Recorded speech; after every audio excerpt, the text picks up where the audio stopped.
John Calvin, Institutio Christianae Religionis, 1536, episode 17.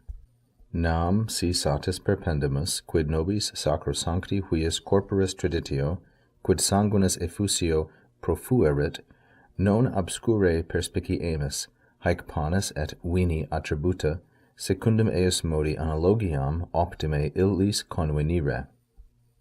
As Calvin continues, he says, For, nam, if we weigh the matter adequately, perpendimus, this is the third conjugation verb, perpendo perpendere, to take the measure of something. If we consider adequately or weigh adequately what to us the handing over the traditio sacrosancti huius corporis of this holy body, what it benefits us, profuerit nobis.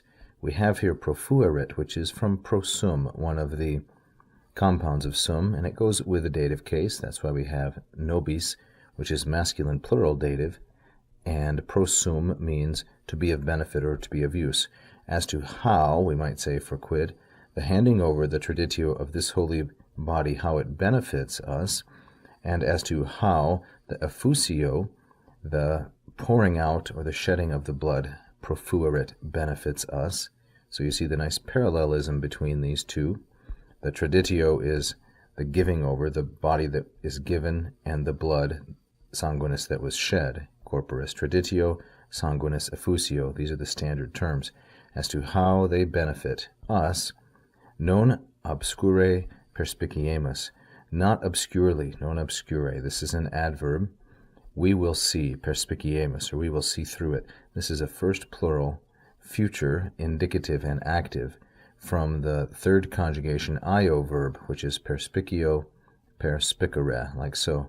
We will notice, or we will see, not obscurely, not dimly, but quite plainly, that, what will we see? That haec attributa, that these are attributes, these are qualities of bread and of wine.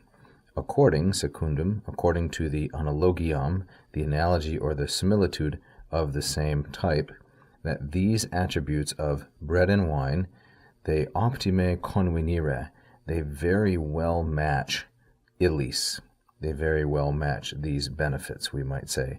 That is the traditio and the effusio. So there's a really close correspondence between bread and wine, between giving and pouring.